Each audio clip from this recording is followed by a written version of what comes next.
खोब गोजोनथाव बाथ्रा दिनै तामुलपुर जिल्ला दुलाराय बर' फरायसा आफादा जिल्लानि सिङाव दिनै मेट्रिक आरो हायार सेकेन्डारियावहाय उथ्रिसारनानै गोबांसिन नम्बर मोननाय फरायसाफोरनिफ्राय लानानै जिथि मासि बिथांमोना आवग्रिनो हानाय फरायसाफोर दिहुनदों आरो बे फरायसाफोरखौ दिनै बरायदों। बेजोंनो लोगोसे हायार सेकेन्डारि आनजादावबो बिथांमोना माने टप 10 मोननो हानायखौ बिथांमोना बरायदों आरो बेबायदिनो दिनै सख्लाय जेनाखि जोंनि दख'रा दुलाराय बर' फरायसा आफादाबो बे एखे हाबाफारिखौनो जे मेट्रिक आरो हायार सेकेन्डारियावहाय दख'रानि सिङाव टप 10 मोननो हानाय फरायसाफोरखौ बरायदों। थारैनो बे हाबाफारिया बाख्नायथाव आरो बरायथाव आरो बे हाबाफारिखौ लानायनि थाखाय आङो तामुलपुर जिल्ला एबसु आरो सख्लाय दख'रा दुलाराय बर' फरायसा आफादखौबो आङो रोजा रोजा साबायखर बावदों, मिजिंथिदों बिथांमोना बे हाबाफारिखौ फैबाय थानाय समाव कन्टिनिउ खालामलांगोन। मानोना बेफोरबायदि हाबाफारिया जोंनि बायदि ओनसोल आरो जोंनि बायदि हारि आरो जोंनि बायदि समाजनि थाखाय खोब गोनांथार। मानोना दासिमबो जोंनियाव माने फेलनि अनजिमा गोबांथार, पासनि जिखिनि पार्सेन्टेज माने आप टु मार्क जोङो दिनैसिम माने नाजासेयावबो जोङो मोननो हायाखै। बेफोर माने मोनसे गिदिरथार हाबाफारिनि गेजेरजों जोंनि फरायसाफोरनो थुलुंगा होनायनि नोजोर आरो थांखि आरो बिमा बिफाखौ मोनसे सांग्रांथि होनायनि नोजोर आरो थांखि आरो जायफोर माने दिनै बरायजाबाय बा उथ्रिसार जाबाय बिथांमोनहा आरो गोजौआव थांबावनानै हारिनि सुबुं सम्पद जानो हानायनि थाखाय बिथांमोनहा आरोबाव माने मोजांथार सेस्था आरो नाजानायनि गेजेरजों इयुन माने जिउ राहाखौ दानो हायो। बेफोरबायदि नोजोर आरो थांखिखौ लानानै दिनै दुलाराय बर' फरायसा आफादा माखासे समनिफ्राय माने बेफोरबायदि माने बरायनाय बा मान बावनाय हाबाफारिफोरखौ लाबोबाय थादों। दा बियो जोंनिनो मोनसे मिशन, बियो जोंनिनो मोनसे माने थांखि। बे हाबाफारिफोरखौ जोङो थाद'नाय गैयै जोङो लांबाय थागोन। मानोना दिनै जोङो बुहुमाव बर' हारिखौ गेरेमसा हारि दानो थाखाय जोङो सिगांदों। जे सिमांखौ बड'फा उपेन्द्रनाथ ब्रह्मआ होलांबाय बेखौनो बास्तबआव मोगथां महर होनो थाखाय जोङो दिनै माने नाजाबाय थादों आरो बिनि बिबाना बयनिबो फरायसाफोरनि, बिमा बिफा, फोरोंगिरि आरो समाजनि हारिनि गासैबो माने व्यक्तिफोरनि। बेनि थाखाय जोंनि फारफ्रोमबो बिथिङाव सोलोंथाइनि मोनसे जावरिखांनाय, सोलोंथाइनि मोनसे रेभलिउसन आरो सोलोंथाइनि मुभमेन्ट बेखौ लाबोनांगौनि थाखायबो जों दुलाराय बर' फरायसा आफादा हाबाफारि हिसाबै जोङो खामानि मावदों। बेनि थाखायनो दिनै सोलोंथाइजों लोब्बा थानाय माखासे जेंनाफोर, बेफोर जेंनाफोरखौ समाधान खालामनांगौनि थाखाय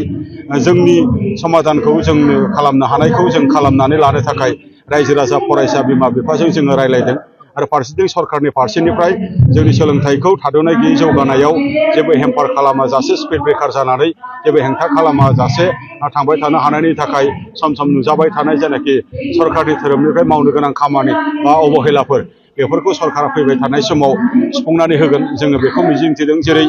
थि समाव माने फरा बिजाब रानसारनाय आरो थोजासे फोरोंगिरि जेनाखि थिसननाय बा जेनाखि जोंनि इनफ्रास्ट्राक्चारनि जिखिनि बेबस्था बा जिखिनि कमिउनिकेसननि बेबस्था बेफोरखौ जेन माने सरकारनि फारसेनिफ्राय बा डिपार्टमेन्टनिफ्राय, अथ'रिटिनिफ्राय बेखौ मोजां नोजोर होनानै माने बेखौ जेन सिनसियारलि खामानि मावो। मानोना दिनै एजुकेसना इन्डियायाव मोनसे फान्डामेन्टेल राइट्स बियो दिनै जाफैबाय, जायखौ नङाबा जोङो रावबो इयुन साननो हाया, जौगानायनि बाथ्राबो साननो हाया, देश जौगानायनि बाथ्राबो साननो हाया आरो जों हारियाबो दिनै सोलोंथाइयानो जोंनि सिनस्रि। बे सोलोंथाइखौ बाद दोननानै जोङो हारिबो दानो हाया, गेरेमसा हारिबो जों जानो हाया। बेनि थाखायनो सोलोंथाइखौ जोङो प्रायरिटि होनानै बर' हारि दानायनि बाथ्राखौहाय लानानै जोङो बेफोरबायदि हाबाफारिफोरखौ जोङो लाबाय थादों। बेनि थाखायनो आंबो बे हाबाफारियाव बाहागो लाफैदों आरो बेफोर बाथ्राफोरखौनो फरायसा, रायजो राजा, बिमा बिफाजों जोङो बेवहाय सावरायनाय जादों। बिनि सायाव जोङो माने बुंबोबाय थादों सरकारजों सिगाङावबो आरो दाबो जोङो बुंबाय थादों। दा बेवहायनो आं जे एसे सिगाङाव बुंदों जे सरकारि फरायसालियाव बिमा बिफाया बिसास लानो हानाय जिखिनि मोनसे बेबस्था, कनफिडेन्स बिल्डिंनि जिखिनि खामानि, पलिसि बेखौ सरकारनि फारसेनिफ्राय लानांगौ। पलिसिजों लोगोसे एक्सन बेवहाय लानांगौ। जे बेयावनो थोजासे फोरोंगिरि मोनखायोब्ला, बेवहायनो क्वालिटि एजुकेसन मोनखायोब्ला, बेयावनो स्किल एजुकेसन मोनखायोबा, बेवहाय फरा बिजाबनि जेबो आंखाल गैयाब्ला, बेवहाय मोजां इउनिफर्म जुदि साप्लाइ जायोब्ला, जेरै माने मिड डे मिलाबो फ्रि दंखायो, जेराव माने नोंहा माने टिउसन फिस होनो गोनां गैया, एडमिसन फिस होनो गोनां गैया। बेखायनो बेनि थाखाय माने सरकारि स्कुलफोराव जिखिनि ट्रिटमेन्ट जेनाखि होनो गोनां जि टाइमाव बेखौ होनो हायैनि थाखाय दिनै सरकारि फरायसालिफोरा माने थैलांबाय थादों बेखौ जोङो मिथिगौ बेवहाय गोबांथार माने फेक्टर्स दङ बै फेक्टर्सफोरा माने बेखौ जोङो माने समय मथे जोङो सरकारखौ बुंनो गोनांखौ जोङो बुंबोदों बिमा बिफाखौ खावलायनो गोनांखौ जोङो खावलायबोदों आरो जे जोंनि गामि समाजावहाय जिखिनि मोनसे बेबस्था लानांगौ जोङो लाबोबाय थादों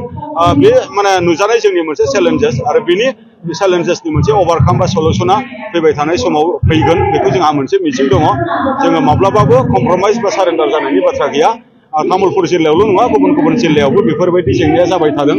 बोसोरफ्रोमबो मोनसे जिल्लायाव एमइ स्कुल एलपि स्कुल माने थैनाय मार्च जानायनि गेजेरजों बा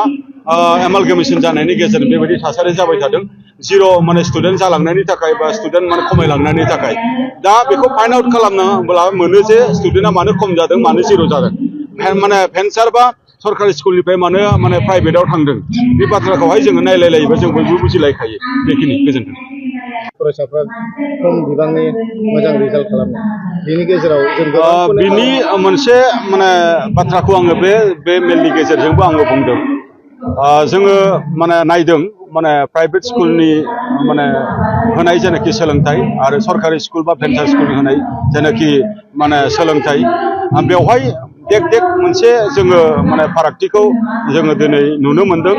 जे बेवहाय बिमा बिफानि एसे सांग्रां जाबावनो गोनां जथेस्थ' जेनाखि जोंनि सरकारि बा भेन्सार स्कुलनि जिखिनि माने फरायनाय बिमा बिफाफोरनि बा गार्जेनफोरनि मोनसे सांग्रांथिनि मोनसे आंखाल बेवहाय मोनसे दङ आरो सरकारि स्कुलाव नंगौ न' डाउट जथेस्थ' मोनसे राहानि गेजेरजों क्वालिफाइड टिचारफोरा थिसन जानानै दङ अब्लाबो रिजाल्टआ माने गाज्रि जानायनि खार'ना बेवहाय फरा बिजाब माने थि समायाव मोनै बा थोजासे फोरोंगिरि गैयै आरो जोंनि फाउन्डेसन लेभेलनि जिखिनि प्राइमारि बा एलपि एलिमेन्टारि लेभेलाव सिंगल टिचार बा जिर' टिचार बेफोरबायदि माखासे जेंनाफोरा गैया नङा दङ दा बेवहाय जोंनि ससियेल माखासे समस्याफोराबो दङ आरो बेवहाय मा होनदों सरकारि भाबै मावनो गोनां माखासे माने खामानिखौ थिग समायाव मावैनि थाखायबो बे जायनाखि सरकारि स्कुलनि रिजाल्टआ कम्पेरेटिभलि प्राइभेट माने मिडियामनिख्रुइ माने प्राइभेट माने एजुकेसननि रिजाल्टनिख्रुइ खम जानायखौ जोङो नुदों बियो जोंनि एबसुनि मोनसे सार्भेजों मोननाय बियो जोंनि रिपर्ट आरो बेनि थाखायनो फैबाय थानाय समाव जेन माने जोंनि माने सरकारि स्कुल बा माने प्राइभेट स्कुलनि रिजाल्टआ रावनियाबो खम जाया बे बाथ्राखौ जोङो हास्थायो आरो खुनु बेवहाय माने जोङो बबेबा मोनसेखौ नोङो नेग्लेक्ट खालामनानै दोननायनि बाथ्रा बे बाथ्रायाथ' जानोनो हाखाया दा बेनि थाखायनो जोङो सरकारि स्कुलखौ फोथांनाय आरो सरकारि स्कुलाव फरायसा बांनाय आरो बांनांगौनि थाखाय बेवहाय गार्जेनफोरा जे बे सरकारि फरायसालियाव फरायनानैबो जे मोजां रिजाल्ट खालामनो हायो बिनि मोनसे कनफिडेन्स बिल्डिंनि जिखिनि मोनसे इनिसिएटिभ बियो सरकारनि धोरोमनिफ्राय जानांगौ आरो बियो फाउन्डेसन लेभेल एलिमेन्टारि लेभेलनिफ्रायनो साफिसियेन्ट टिचार साफिसियेन्ट माने इनफ्रास्ट्राक्चार आरो साफिसियेन्ट माने टेक्सट बुक माने डिउ टाइमाव होनाय आरो बेफोरबायदि माखासे नियम नितिफोरखौ जुदि खालामलांबाय थानो हायोबा जोंनि प्राइभेट स्कुलाव हगारनाय बिमा बिफाफोराबो सरकारि स्कुलसिम शिफ्ट जागोन जोंहा बेबायदि मोनसे बिसासा दङ बेखिनि देग्लाय 2022 मायथाइनि मेट्रिक आरो हायार सेकेन्डारियाव उथ्रिसारनाय सेथि थाखोआव उथ्रिसारनाय फरायसाफोरनि गेजेरावनो जोङो जिथि बा टप 10 जोङो सायख'नानै गासै मेट्रिकआव सा 11 जन आरो higher secondary arts science commerce गासै 35 जन बे फरायसाखौ तामुलपुर जिल्ला दुलाराय बर' फरायसा आफादा जोङो दिनै बरायदों आरो बिथांमोनखौ जों बरायदों खारन बिथांमोना दिनै जाफुंसारनांगोन मानोना बिथांमोनानो गावनि जिउनि सासे ड्राइभार आरो बिथांमोना न'खरनि सम्पद समाज आरो हारिनिबो सम्पद हादरनिबो सम्पद दा ओंखायनो जों बिथांमोनखौ जोङो बरायदों जों बिथांमोनखौ बरायदों खारन दुलाराय बर' फरायसा आफादा जोङो माहारिनि मोनसे फरायसा आफाद हिसाबै जों बिथांमोनखौ अराय सम अख्रां सायाव बिरनायखौ जोङो हास्थायो आरो जों दिनै बिथांमोनखौ बरायदों खारन बिथांमोना दिनैनि जि जुजिनाय जि मुगा बे जुजिनाय मुगायाव बिथांमोना राफोद